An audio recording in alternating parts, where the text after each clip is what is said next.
അല്ലാമ Ahmad സ്വാവി റഹ്മത്തുള്ളാഹി അലൈഹി കൊണ്ടുവന്ന തഫ്സീർ ഹാദിഹിൽ ആയത്തു നസലത് ഫിൽ ഖവാരിജ് അഫമൻ സുഗിന ലഹു സൂഉ അമലിഹി ദുഷ്കർമ്മം ഭംഗിയാക്കപ്പെട്ട് അത് നല്ലതാണെന്ന് കരുതി ജീവിക്കുന്ന ആളുകൾ എന്ന് പറഞ്ഞെടുത്ത് അല്ലാമ അഹ്മദ് സ്വാവി റഹ്മത്തുള്ളാഹി അലൈഹി പറഞ്ഞു ഖവാരിജികളെ പറ്റിയാണ് ഈ ആയത്ത് ഇറങ്ങിയത്.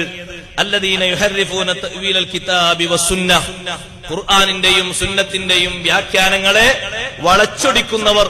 ദാ ശരിക്ക് കേട്ടോളൂ, ഞാനൊന്നും മാറ്റി വായിക്കുന്നില്ല. നല്ല ഗൗരവത്തോടെ ചിന്തിക്കണം. അവർക്കെന്താ കുഴപ്പം, ഇവർക്കെന്താ കുഴപ്പം, മറ്റോർക്കെന്താ കുഴപ്പം, ഇങ്ങനൊക്കെ ചിന്തിക്കുന്നവരുണ്ട്. അവർക്ക് ഫസ്റ്റ് ഡോസാണ്, വേറൊന്നും ഓതി ആയത്തിൽ വേറെ വരാനുണ്ട്. ഈമാൻ തന്നെ ശരിയാകൂല എന്നാണ് സൂറത്ത് ഫാത്തിറിലെ വ്യാഖ്യാനങ്ങൾ പഠിപ്പിക്കുന്നത്. നന്നായി ശ്രദ്ധിക്കണം. എന്താ പോൽക്ക് കുഴപ്പം? ഉമ്മമാരന്റെ ശബ്ദം ശരിക്ക് ശ്രവിക്കണം. എന്താ ഓൽക്ക് കുഴപ്പം? എന്താ ഇവർക്ക് കുഴപ്പം? എന്താ മറ്റോർക്ക് കുഴപ്പം? ഓർക്കും പേര് പോക്കര് എന്നല്ലേ, മറ്റോർക്കും പേര് മുഹമ്മദ് എന്നല്ലേ. പേര് മാത്രം കൊണ്ടായില്ല, പേരില്ലാത്തവരുണ്ട്. പള്ളിയിൽ കയറി നിസ്കരിക്കുന്ന ആൾക്കാര് പേരൊന്നും മാറ്റണ്ടാന്ന് തീരുമാനിച്ച ആൾക്കാരുണ്ട്. 2-3-4 കൊല്ലം മുമ്പ് ഇസ്ലാമിലേക്ക് വന്ന ഒരാള് പേരിലെന്തിരിക്കുന്നു, ഞാൻ മാറ്റുന്നില്ല എന്ന് പറഞ്ഞു. അപ്പൊ ഒരു ടീം വലിയ സമ്മേളനത്തിൽ ആൾക്ക് ആദരവ് കൊടുത്ത് പേരൊന്നും മാറ്റണ്ട, അങ്ങനത്തെ നിന്നോട്ടെ എന്ന് പറഞ്ഞു. സമ്മേളനക്കാരൻ ഞാൻ വ്യക്താക്കാൻ ഉദ്ദേശിക്കുന്നില്ല. അതുകൊണ്ട് പേരിലെത്തിരിക്കുന്നു എന്ന് വെച്ചു. പേര് മുസ്ലിങ്ങൾക്ക് മുസ്ലിമിന്റെ പേര് വേണം. സമ്മാക്കുമുൽ മുസ്ലിമീൻ, അള്ളാഹു നിങ്ങൾക്ക് മുസ്ലിം എന്ന് പേര് വെച്ചത്. മുസ്ലിമിന്റെ പേര് വേണം, വേറെ പേര് പറ്റൂല. പക്ഷെ പേരുകൊണ്ട് മാത്രം കാര്യമില്ല, ഈമാനും വേണം, അമലും വേണം. ദുഷ്കർമ്മം നല്ലതായി കണ്ടിട്ട് നല്ല രൂപത്തിലായി കരുതിയിട്ട് തെറ്റിനെ നല്ലതായി കരുതിയിട്ട് നടക്കുന്ന ആൾക്കാരുണ്ട്. ഖുർത്തുബി ഇമാമിന്റെ 2ാമത്തെ ഖൗൽ ഖവാരിജാണ്. ഈ ഖവാരിജിനെ വിശദീകരിച്ചിട്ട് അല്ലാമ സ്വാവി തങ്ങൾ പറയാണ്, യുഹർരിഫൂന തഅ്വീലൽ കിതാബി വസ്സുന്നഹ് ഖുർആനും സുന്നത്തിനെയും അവരെ വളച്ചൊടിക്കും. വയസ്തഹില്ലൂന ബിദാലിക ദിമാഅൽ മുസ്ലിമീൻ മുസ്ലിങ്ങളുടെ രക്തങ്ങൾ ആ കാരണം പറഞ്ഞിട്ട് അവരെ ഹലാലാക്കും. വഅംബാലഹും അവരെ സ്വത്തും ഹലാലാക്കും. കമാ ഹുവ മുശാഹദുൻ അൽ ആന 1200 ശേഷം വഫാത്തായ മഹാന്റെ തഫ്സീറാ വായിക്കുന്നത്. ഹിജ്റ 1200 ശേഷം അടുത്ത കാലത്ത് വഫാത്തായ മഹാപണ്ഡിതനാണ് അല്ലാമ അഹ്മദ് സ്വാവി. മഹാൻ അവർകളാ പറയുന്നത്, ഇന്ന് അത് കാണുന്നുണ്ട് ഫീ നളാഇരിഹിം അവരെ പോലോത്ത ആൾക്കാരിൽ. ആരെ പോലോത്ത? ഖവാരിജിനോട് സാമ്യമുള്ള ആൾക്കാർ ഇന്നും ഉണ്ട്. വഹും ഫിറഖത്തും ബിഅർളിൽ ഹിജാസ് ഹിജാസ് നാട്ടിലുള്ള ഒരു കക്ഷിയാണ്. യുഖാലു ലഹുമുൽ വഹാബിയൂൻ അവർക്ക് വഹാബികൾ എന്ന് പേര് വിളിക്കും. ഈ പദം നമ്മുടെ ഉലമാ തഫ്സീറിൽ നിന്ന് എടുത്ത് അവരോട് പറഞ്ഞപ്പോ എന്ത് ചെയ്തു എന്നറിയാം നിങ്ങള്? ആ തഫ്സീർ അടിക്കുന്ന കമ്പനിയെ ബന്ധപ്പെട്ടിട്ട് ചില തഫ്സീർ ആ ഭാഗം കട്ട് ചെയ്തു. 2 തഫ്സീർ നമ്മളെ കയ്യിലുണ്ട്, കട്ട് ചെയ്തു. യുഖാലുഹുൽ വഹാബിയൂന എന്നുള്ളൊരു ബ്ലാങ്ക് കാണാം ഇന്നും. കട്ട് ചെയ്തു. ഞാനിപ്പോ അടുത്ത് ഈ തഫ്സീർ ഓതി കൊടുക്കുമ്പോ കുട്ടികളോട് ഞാൻ ഈ തഫ്സീർ മുമ്പെന്നത് ശ്രദ്ധിക്കുന്ന കാണാൻ പഠിച്ച തഫ്സീറാണ് വായിച്ചു കൊടുക്കുമ്പോ കുട്ടികൾ പറഞ്ഞു, ഉസ്താദേ വഹാബിയൂനാണ് ഈ തഫ്സീർ ഇല്ലല്ലോ എന്ന്. യുഖാലുഹുൽ വഹാബിയൂന ഞങ്ങളെടുത്തുള്ള സ്വാവിയിൽ ഇല്ലല്ലോ. പഴയ സ്വാവി എടുക്കുന്നു പറഞ്ഞു. കുത്തുബുഖാനയിൽ നിന്ന് പഴയ സ്വാവി കൊണ്ടുവന്നപ്പോ അതിലുണ്ട്, നിങ്ങൾ നോക്ക്. അപ്പൊ പ്രിന്റിങ്ങരോട് പറഞ്ഞു, നിങ്ങൾ ദയവായിട്ട് അത് അച്ചടിക്കുന്നത്, ബാക്കിയൊക്കെ കൊടുത്തോളി. അതച്ചടിക്കാതിരുന്ന പിടുത്തം കിട്ടും. കാരണം അപ്പുറപ്പുറം യോജിക്കൂലല്ലോ. എന്തോന്ന് പോയിട്ടുണ്ടെന്ന് വായിക്കുമ്പോ തിരിയല്ലോ. ഇത് ഞാൻ പറഞ്ഞ തഫ്സീറല്ല.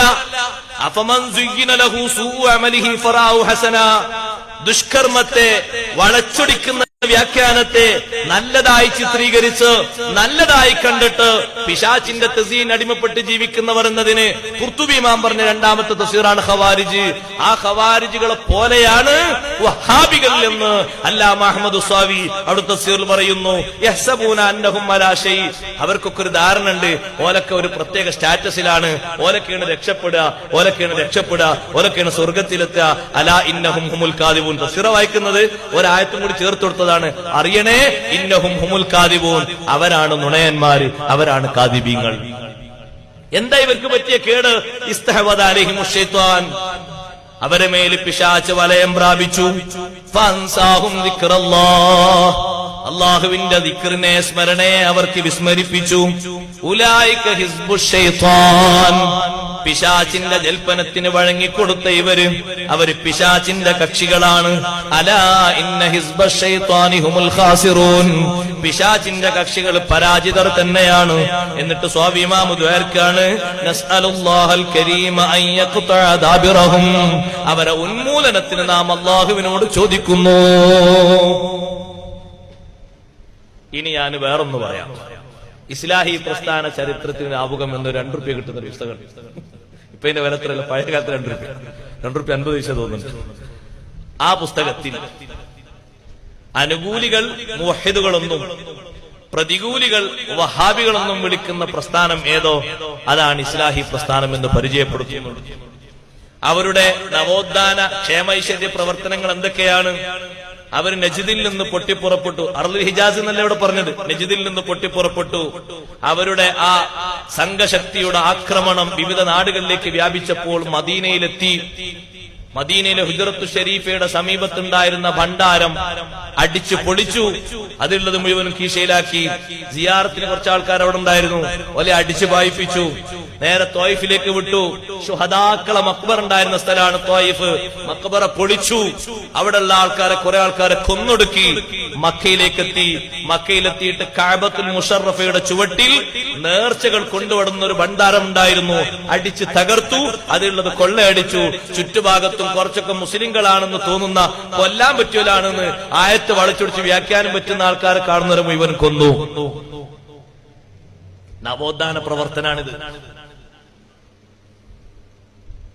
പിശാചിന്റെ ജൽപ്പനങ്ങൾക്ക് പിന്നിൽ അത് നല്ലതാണെന്ന് ചിത്രീകരിച്ച് വ്യാഖ്യാനിച്ച് ജീവിക്കുന്നവർ ബാങ്ക് കൊടുക്കുന്നില്ലേ? ഉണ്ട്. നിസ്കരിക്കുന്നില്ലേ? ഉണ്ട്. പിശാചിന്റെ ജൽപ്പനങ്ങൾക്ക് പിന്നിലാണെന്നുള്ളത് മറക്കരുത്. പിശാച് തസീൻ ചെയ്തു കൊടുത്ത്, പിശാച് ചെയ്യുന്നതൊക്കെ നല്ലതാണെന്ന് പറഞ്ഞു കൊടുത്ത്, പരിശുദ്ധ ഖുർആനും ഹദീസും ദുർവ്യാഖ്യാനം ചെയ്യുന്ന സൂഉൽ അമൽ, തെറ്റായി വ്യാഖ്യാനിക്കുക. എത്ര തെറ്റായി വ്യാഖ്യാനിക്കാൻ പറ്റുമോ അത്രയും തെറ്റായി വ്യാഖ്യാനിക്കുക. ഖുർആനും സുന്നത്തും വ്യാഖ്യാനിച്ചതൊക്കെ തെറ്റായിരുന്നു എന്ന് പഴയകാലം, പിന്നെ കുറച്ചു കാലം കഴിഞ്ഞ് കുമ്പസരിക്കുന്നവരുണ്ട്. ഒരാളെ പറഞ്ഞാല, പേര് പറയണ്ടല്ലോ, പറഞ്ഞാൽ തന്നെ പേര് നിങ്ങൾക്ക് അറിയും. കുറെ കാലം മുമ്പ് ഇവിടെ വന്നിട്ടുണ്ടാവും ചിലപ്പോൾ. ഭയങ്കര ഒച്ചത്തിൽ പ്രസംഗിച്ച ഒരാളുണ്ടായിരുന്നു. അയാള് തറാവീഹ് 20 എന്ന് പറയുമ്പോഴേക്ക് പറയും അത് ശുദ്ധ വിദേഹത്താണ്, നിസ്കരിച്ചിട്ട് കാര്യമില്ല. ഇക്കഴിഞ്ഞ റമദാൻ അയാൾ കുമ്പസരിച്ചു. 20, 23, 23 നിസ്കരിക്കണം. റളിയല്ലാഹു അൻഹു ചെയ്ത മാതൃക ശരി എന്ന് മാറ്റാൻ പാടില്ല. മുമ്പെന്തേ പറഞ്ഞിരുന്നത്? അത് ഏത് ആമാശയത്തിന് വേണ്ടിയെന്നു, ഏത് താല്പര്യത്തിനേന്നു? മുമ്പ് മന്ത്രം തൊടാൻ പാടുണ്ടായിരുന്നു. പിന്നെ ഇവർക്ക് ഒരു ഹോസ്പിറ്റലിലും ചികിത്സിച്ച് മാറാഞ്ഞപ്പോ പോലും മന്ത്രിക്കാൻ തുടങ്ങി. ഇപ്പൊ മന്ത്രത്തിന് ഓരത്ര പോലെ ശക്തിയുള്ള ആരും ലോകത്തുണ്ടാവില്ല. അപ്പൊ മന്ത്ര ശിർക്കാണെന്ന് പറഞ്ഞ പഴയ കാലത്ത് എത്ര ആൾക്കാരെ പോലും മുശ്രിക്കാക്കിയിട്ടുണ്ട്. 1952 അന്നത്തെ മാസികയിൽ റബീഉൽ അവ്വലിന് സ്വാഗതം, ദഫ്മുട്ടും കലാപരിപാടികളും അടക്കം എല്ലാവരും നല്ല ആഘോഷത്തോടുകൂടെ കൊണ്ടാടണമെന്ന് പ്രഖ്യാപിക്കുന്ന ലേഖനങ്ങൾ. കുറച്ചു കഴിഞ്ഞപ്പോ എങ്ങനെ ഇത് ശിർക്കായത്? നിങ്ങൾ ആലോചിച്ചു നോക്കൂ. കിതാബും സുന്നത്തും വളച്ചൊടിക്കുക എന്ന സൂഉൽ അമലാണ് പിശാച് ഇവർക്ക് ഭംഗിയാക്കി കാണിച്ചു കൊടുത്തത്. ഖുർആനും സുന്നത്തും നേർക്കുനേരെ ഖുർആനും സുന്നത്തും പഠിച്ച് 10 ലക്ഷം ഹദീസിൽ നിന്ന് വിധി പ്രസ്താവം നടത്തിയ മഹാനാണ് ഇമാമുൽ ശാഫിഈ റളിയല്ലാഹു അൻഹു.